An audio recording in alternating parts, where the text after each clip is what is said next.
그날 그녀가 날 계단에서 밀쳤을 때 난 즉시 알아차렸다. 이건 실수가 아니었다. 10년 우정의 끝은 이렇게 날카로웠다. 나는 몇 초간 공중에 떴고 다음 순간 모든 것이 느리게 흘렀다.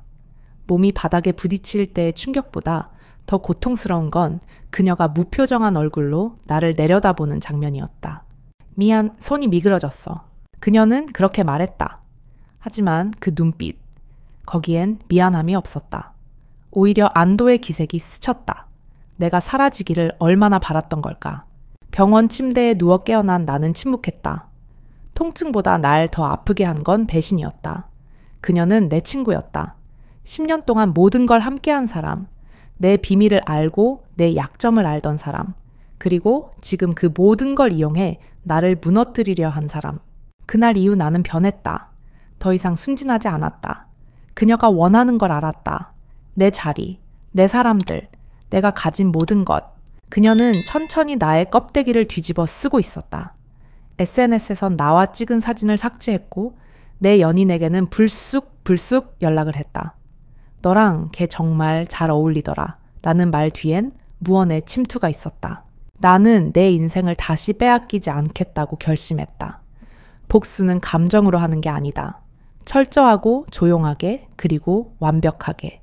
첫 번째로 한 일은 그녀가 가장 신뢰하는 사람과 가까워지는 것이었다. 그녀의 동생. 늘 그녀에 가려 살아온 하지만 마음속 깊은 곳엔 분노를 품고 있는 아이. 나는 그 아이를 이해자가 되어주었다. 그리고 조금씩 그녀의 균열을 키워나갔다. 하나씩 천천히 마치 잉크가 물에 퍼지듯. 밤이면 나는 거울 앞에 섰다. 내 얼굴을 똑바로 바라봤다. 그날의 공포를 기억하기 위해, 그 순간의 분노를 잊지 않기 위해. 그녀는 내 삶을 무너뜨리려 했다. 하지만 나는 그녀의 세상을 없애줄 생각이었다. 절대 티나지 않게, 절대 들키지 않게. 그녀가 믿었던 모든 것을 내 손으로 무너뜨릴 거다. 그렇게 첫 장이 열렸다. 나는 오랫동안 피해자로 살아왔다. 조용히 말없이 누가 물어보면 괜찮아 라고 웃었다. 하지만 괜찮지 않았다. 계단에서 굴러떨어진 건 내 몸이 아니라 내 인생이었다. 그 순간 나는 모든 걸 잃었다. 자존심, 신뢰, 그리고 10살 때부터 쌓아온 우정까지. 의사는 말했다. 운이 좋았다고. 목뼈가 조금만 더 어긋났으면 평생 걷지 못했을 거라고. 나는 속으로 생각했다. 운 좋은 사람은 친구에게 등 돌림을 당하지 않아. 퇴원 후 가장 먼저 한 일은 그녀와의 거리 두기였다. 겉으론 그대로였다. 여전히 연락했고 어울렸고 웃기도 했다. 하지만 그 웃음엔 독이 숨어 있었다. 나는 내가 어떤 존재인지 그녀에게 보여줄 생각이었다. 두 번째로 한 일은 그녀의 약점을 찾는 것이었다. 누구에게도 말하지 않았던 그녀의 과거, 가족사, 금전 문제, 연애의 진실. 그녀는 겉보기엔 완벽했지만 속은 갈라진 유리 같았다. 난 조용히 그녀가 숨기고 있던 파편들을 하나씩 모았다. 가장 먼저 드러낸 건 그녀의 가식이었다. SNS에 올린 자원봉사 사진들. 사실은 행사 시작 5분 만에 떠났다는 걸 알고 있었고 그걸 직접 영상으로 확보했다. 나는 가짜 계정을 만들었다. 그리고 천천히 한 장면씩 퍼뜨리기 시작했다. 댓글은 순식간에 번졌다. 위선자 포장된 인생 진짜 모습은 뭐죠? 그녀는 당황했고 사람들은 의심하기 시작했다. 하지만 아무도 내가 했다는 건 모른다. 나는 늘 그녀 옆에 있었으니까. 여전히 친구처럼. 나는 그녀의 연인을 만나기 시작했다. 우연을 가장한 필연처럼. 카페에서 마주치고 조언을 가장해 대화하고 위로의 말로 마음을 열었다. 그녀가 의심하자 나는 분명하게 말했다. 그 사람 나한테는 그냥 오빠야. 넌 또 괜한 상상하네. 웃으며 말했지만 내 눈은 웃고 있지 않았다. 그녀는 흔들리기 시작했다. 자기가 가진 것을 잃을지도 모른다는 공포. 나는 그녀가 그 공포를 삼키는 얼굴을 보며 잠들었다. 어느 날 그녀가 울며 전화를 걸어왔다. 나 요즘 누가 날 지켜보는 것 같아? 나는 말했다. 그냥 스트레스 때문일 거야. 네가 좀 예민한 거지.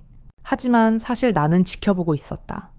매일 그녀가 어떤 옷을 입고 누구를 만나고 어떤 표정을 짓는지. 나는 그녀를 감시하며 천천히 심리적으로 조여갔다. 그녀의 세계는 더 이상 안전하지 않았다. 복수는 단번에 끝나지 않는다. 조각조각 천천히 뿌리까지 무너뜨리는 것이다. 나는 아직 시작에 불과했다. 다음 타깃은 그녀가 가장 사랑하는 것, 그녀의 이미지, 완벽한 사람이라는 착각. 그걸 무너뜨릴 때 진짜 고통이 시작된다. 그녀는 항상 완벽한 사람이었다. 인스타그램 속 그녀는 늘 웃고 있었고 주변 사람들에겐 늘 친절했다. 동기들 사이에서 센스 있는 리더로 통했고 어른들에겐 예의 바른 딸이었다. 하지만 나는 알고 있었다. 그 웃음 뒤에 비틀림, 그 예의 바른 말투 뒤에 숨은 이기심. 고등학교 때 나는 그녀를 따라다녔다. 그저 그녀가 좋아서였다. 말투를 따라하고 옷을 따라 입고 그녀가 좋아하는 영화도 억지로 보았다. 사람들은 우리가 죽이 잘 맞는 친구라고 말했다. 하지만 그건 착각이었다. 나는 언제나 따라하는 애였고 그녀는 따라하게 만드는 애였다. 그리고 이제 나는 그 틀을 깨려고 했다. 나는 그녀의 SNS 팔로워 중 가장 열성적인 팬에게 접근했다. 몇몇은 실제로 그녀에게 집착 수준의 관심을 가지고 있었고 나는 그중 한 사람에게 쪽지를 보냈다. 익명으로.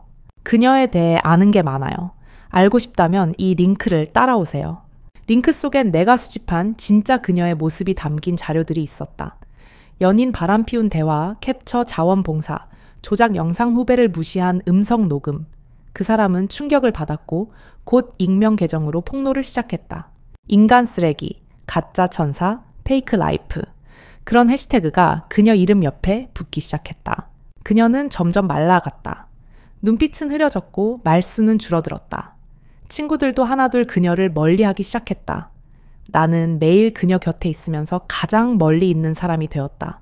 그리고 묻곤 했다. 요즘 왜 이렇게 힘들어 보여? 무슨 일 있어? 그녀는 날 의심하지 않았다. 아니, 의심할 틈도 없었다. 나는 너무 오랜 친구였고 그녀가 가장 약할 때 곁에 있어주는 유일한 사람이었다. 나는 그녀의 숨통을 틀어쥐며 동시에 그녀의 유일한 산소호흡기가 되어가고 있었다. 그러던 어느 날 그녀가 내게 조심스럽게 물었다. 혹시 너도 날 의심하고 있어? 나는 눈을 크게 떴다. 그리고 아주 조용히 단호하게 말했다. 왜 그런 말을 해? 나는 내 편이야. 언제나.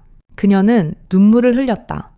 그 눈물이 뺨을 타고 흐르는 걸 보며 나는 속으로 중얼거렸다. 그래, 그렇게 무너져 가는 거야. 네가 날 밀었을 때 내 마음도 함께 부서졌으니까. 나는 다이어리에 날짜를 적었다. This sad. 이 복수가 끝나는 날이다.